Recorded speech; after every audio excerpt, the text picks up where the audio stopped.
Hello, my name is Jacqueline Mardiaga, and I'm here to inform you on how to become successful in the educational system. For this assignment, I interviewed my old high school sports medicine teacher, Miss Beth Williams. I learned so much from her class. It was one of my favorites, and she encouraged me to expand my knowledge of anatomy. That's why I'm a kinesiology major now. I also wanted to become a sports medicine teacher because she really inspired me, and I loved her class so much.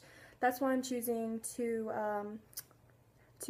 discuss the keys to success in the educational system as my speech topic. Have you ever had a teacher that's taught you so much and inspired you to follow the profession of your dreams, and now you look back and you're like, wow, if it wasn't for them, I don't know how I would be here. But that's her for me. While interviewing, I highlighted a lot of key traits that one must possess to become successful in the educational system. Ms. Beth Williams stated that having strong communication skills, being knowledgeable and credible, having patience, along with listening comprehension skills, are what really provide teachers with the necessary tools to be successful in the educational system.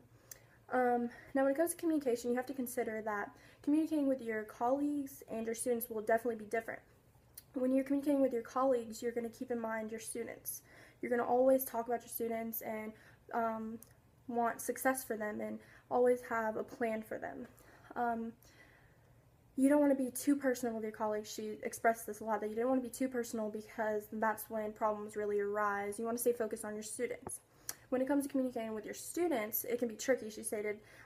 It's very important that you know how to get your point across in the least difficult manner possible. You don't want to be confusing at all. You must have great presentation skills and use visuals for aids. She also told me that when you teach a subject such as sports medicine, it's easier to teach it when you have a hands-on approach. When being a teacher, one must stay current on their topic and their subject and always know what their lesson is for that week. You're there to teach your students, and you must be knowledgeable on the subject matter at hand. You also want to stay up to date. That's another key to success. You want to make sure you're a master at your subject. Taking certification classes will really help you, and maybe keeping a library in your room and reading up on all your subjects, on your subject and topics, will help you stay current.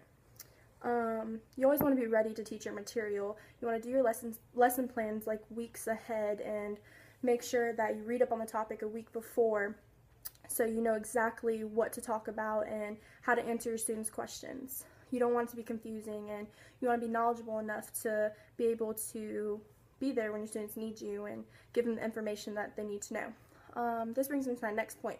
Listening comprehension and patience are also very important.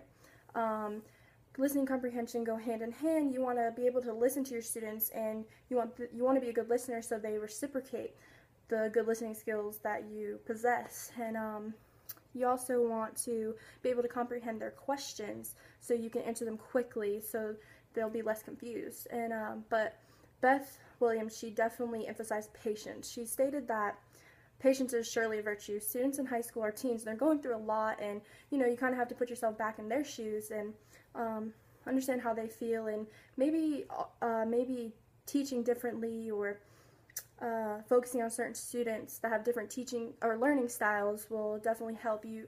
Some students have different learning styles, and you want to make sure you teach everybody the way that they need to be taught, and you want everybody to have an equal understanding.